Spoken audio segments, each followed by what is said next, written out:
One of my biggest fears for this country came true, and I've spent hours trying to make sense of it. It was the one line I thought, even with everything we've seen, they wouldn't cross. But they did, and they did it in such a deliberate, cruel, and calculated way.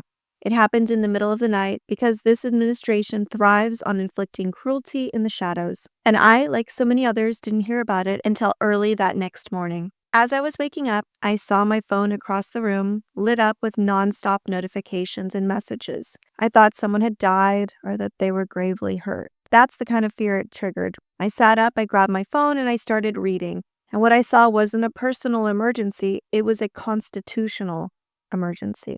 One of the most dangerous next steps in the fascism playbook is what happened. And it was a dark day in the history books for the United States of America. They started arresting journalists.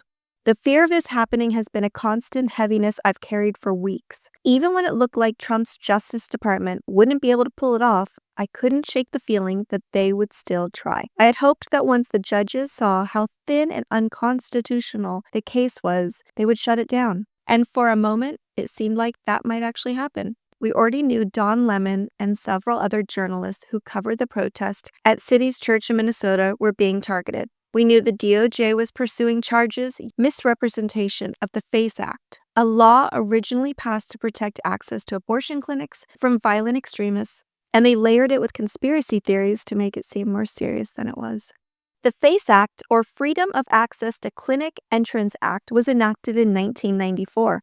After years of escalating violence against abortion providers, violence often supported by Christian nationalists and white supremacist groups like the KKK. It was designed to stop these groups from harassing patients and doctors, not to criminalize journalists from covering protests. But that's exactly how the Trump administration is using it. They've taken a law meant to shield Americans from terror and reinterpreted it to punish reporters for doing their job. And still, the courts resisted. A federal magistrate judge in Minnesota refused to approve the charges against Don Lemon, saying the government had not demonstrated probable cause. When prosecutors tried to escalate it, Chief U.S. District Judge Patrick Schultz shut them down. He wrote that there was no evidence, none, that Lemon or his producer had committed any crime or conspired to do so. He called the DOJ's maneuver to bypass the magistrate unprecedented and warned that it violated norms of judicial independence. Other judges across the Eighth Circuit agreed. This was procedural overreach, plain and simple. And that's what gave me hope, that maybe, just maybe, the system would hold, that the legal guardrails would work, that not even Trump could get away with something this openly authoritarian.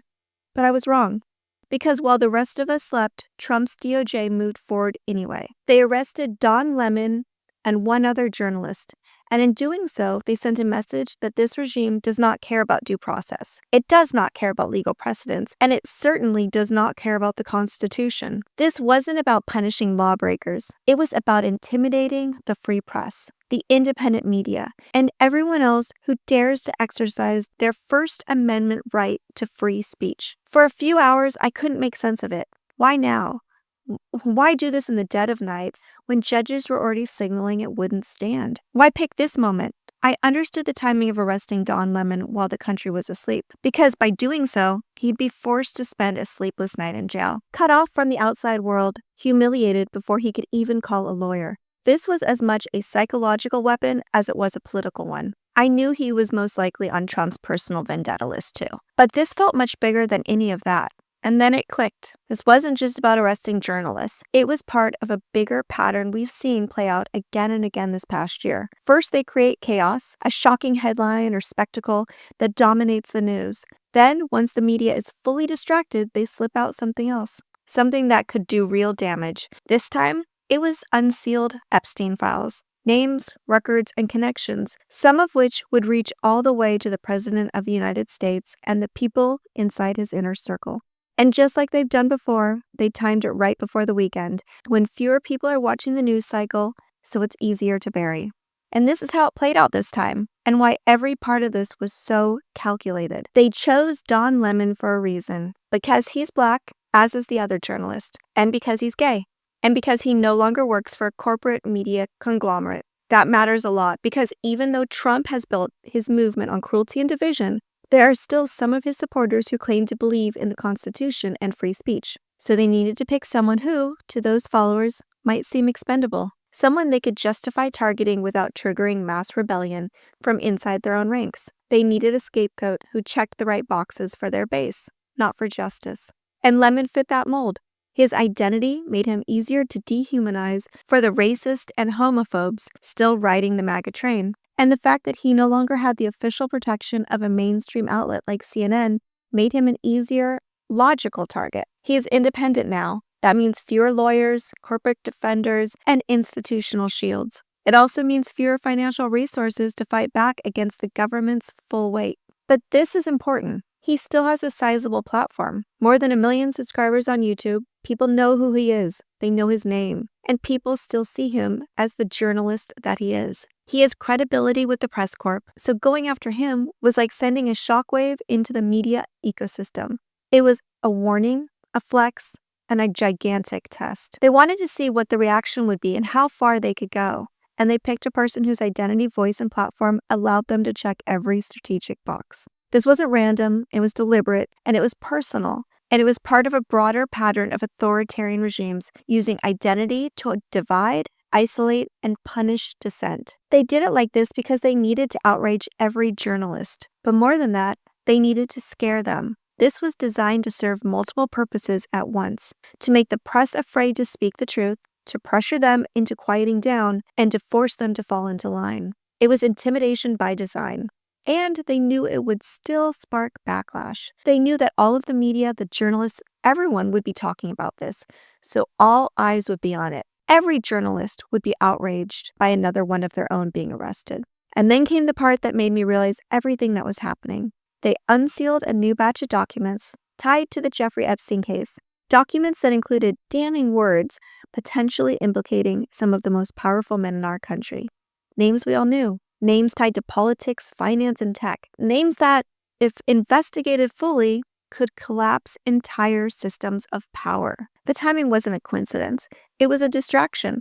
While every media outlet was forced to talk about the journalist being arrested, few had the bandwidth to cover what was buried inside those files. And even if they did, it wouldn't lead the news cycle completely. Not with reporters being dragged out of their homes handcuffed. We complied with the statute and the act. We did not protect Trump. We didn't protect or not protect anybody. There's a hunger or a thirst for information that I do not think will be satisfied by the review of these documents. And there's nothing I can do about that. That was Todd Blanche, the U.S. Deputy Attorney General. That's what the Trump administration chose to say about the newest and seemingly last of the Epstein files they will be releasing. Files they tried every method to delay, redact, and bury, but no amount of vague and dismissive press statements can cover up what's actually in the documents. Because they didn't just contain general speculation, they contained names. And one name, Donald J. Trump, appeared again and again. And yet, instead of transparency, the Justice Department under Trump tried to deflect, minimize, and silence the story, not with facts, but with fear.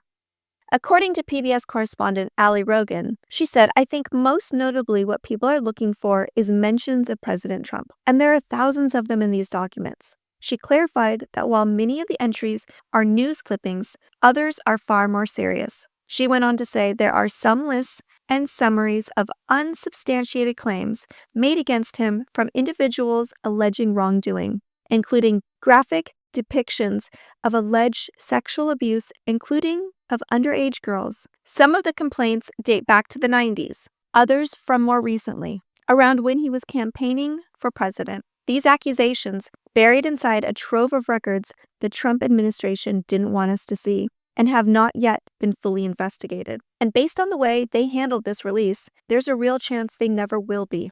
I've included images and transcripts on my Substack for those who want to see the details for themselves.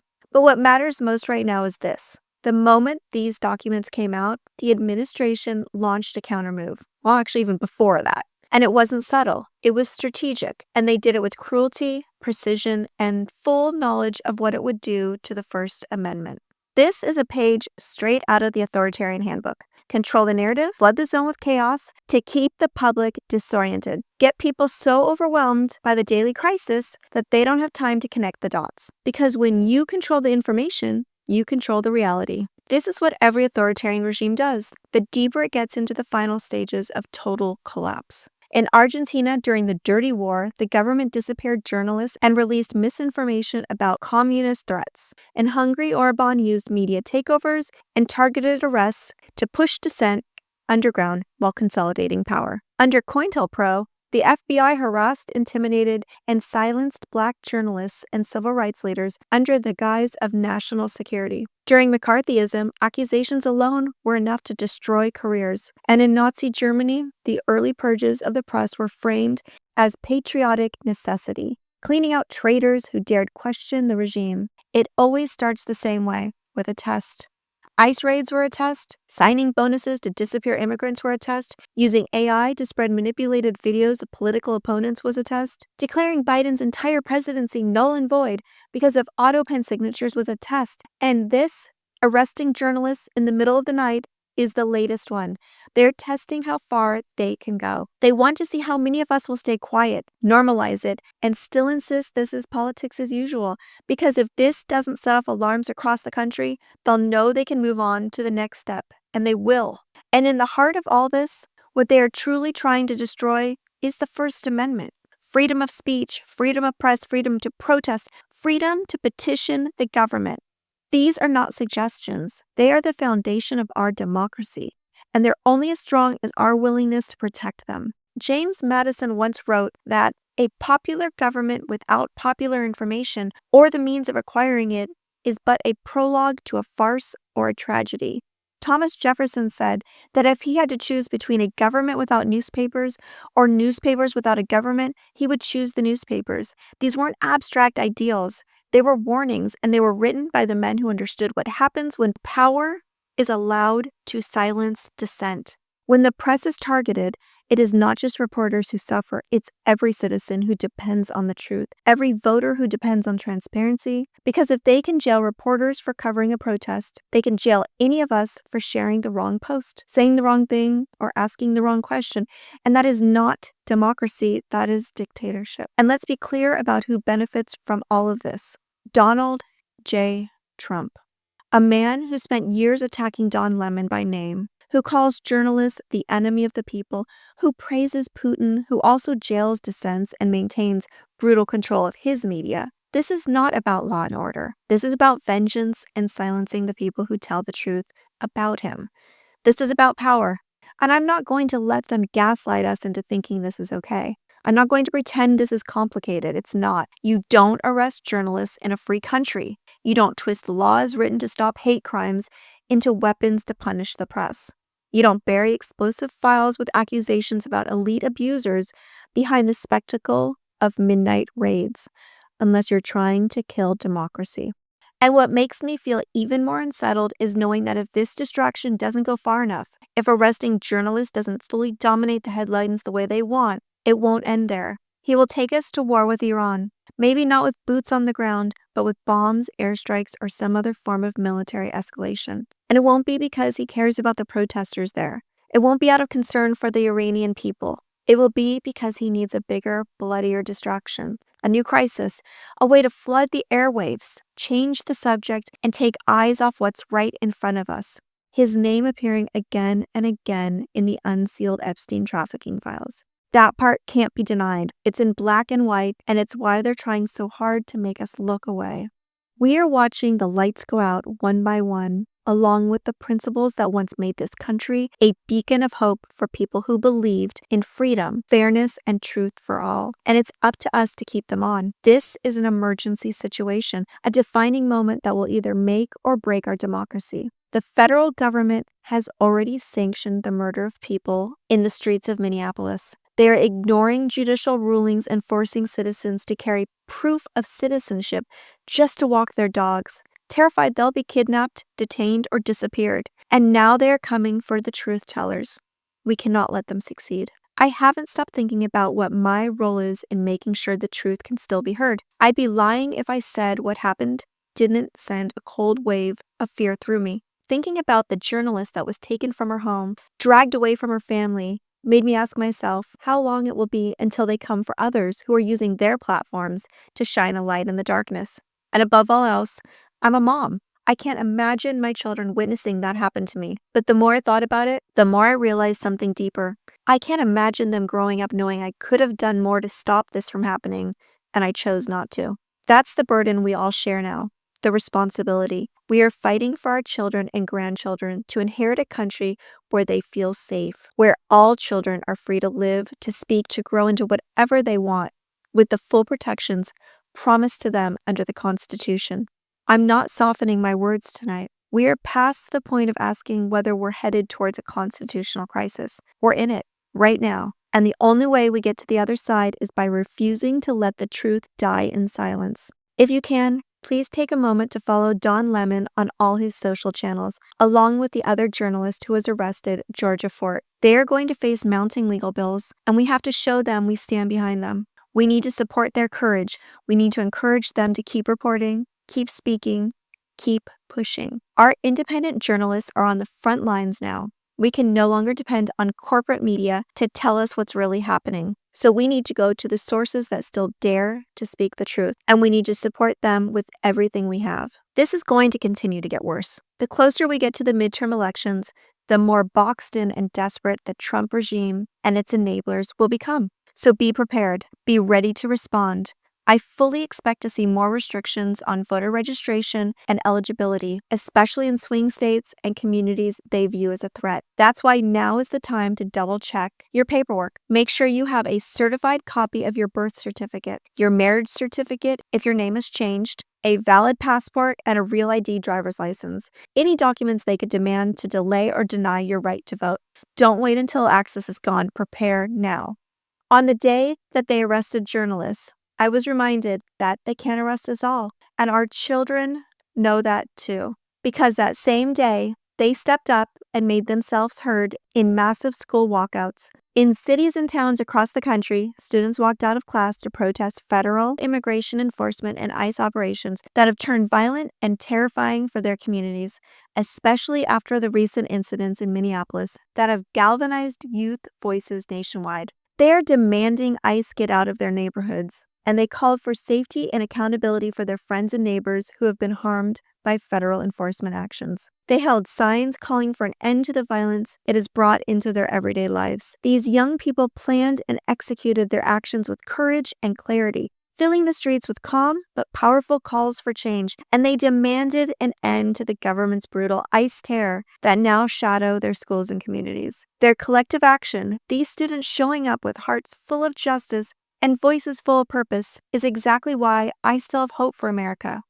And it's why you should too. And if you've made it this far, we're probably on the same page and definitely on the same side of history. I'm working hard to spread this message and reach as many people as possible. So please take a moment, make sure you're subscribed to my channel. If you can like this video, leave a comment, share it, anything to let the algorithm know to show it to more people, that's appreciated. For all of my daily posts, you can find me on Substack by searching Heather Delaney Reese, and I've included the link below for you. And remember, no matter how dark the days get, I'll be here every single day, and together, we will always have hope for America.